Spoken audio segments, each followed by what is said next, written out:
Ankara, Turkey President Recep Tayyip Erdogan of Turkey will make a groundbreaking trip to Greece next week as the first Turkish head of state to visit the country in 65 years, Turkey's foreign ministry confirmed Thursday.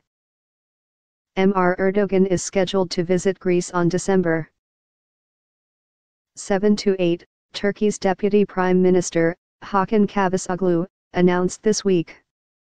A Greek government spokesman said, however, that the visit had yet to be confirmed.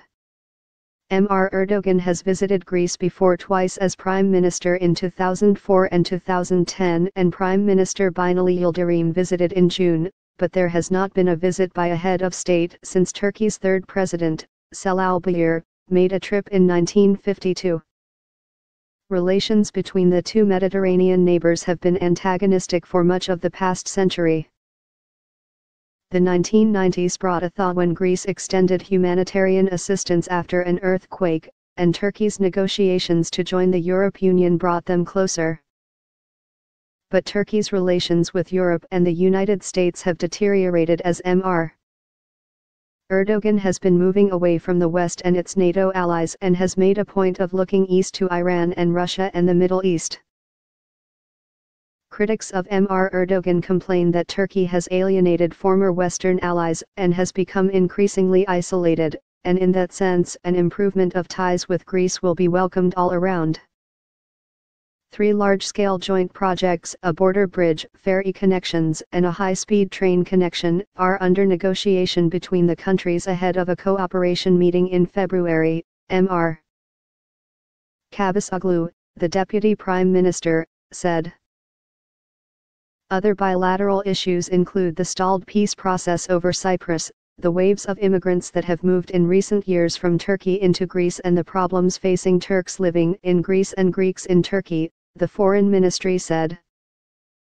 Mr. Erdogan is expected to demand the extradition of 8 members of the Turkish armed forces who fled to Greece in a military helicopter after a failed coup last year. The men, the highest ranking of whom was a captain, requested asylum. Greece refused to hand them over in the immediate aftermath and granted them asylum in January. Greece has reported a surge in asylum requests from Turkish citizens since the coup attempt in July 2016.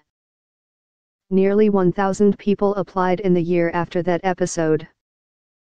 The Turkish border police have occasionally reported apprehending Turks trying to flee across the border. A family of 5 drowned in the Aegean Sea on November 21 while trying to flee by boat to the Greek island of Lesbos, using the route favored by Syrian immigrants. The father was a physics teacher, purged from his job in Mr. Erdogan's crackdown against people suspected of links to the movement of Fethullah Gulen, the Turkish cleric living in the United States who is accused of masterminding the coup. The man's wife and 3 children, ages 7 to 13, also died. Ahead of Mr. Erdogan's visit, the Greek police arrested 9 Turkish citizens suspected of links to the extreme leftist group, the Revolutionary People's Liberation Party Front, DHKPC, in Athens. 8 men and a woman were detained, news agencies reported.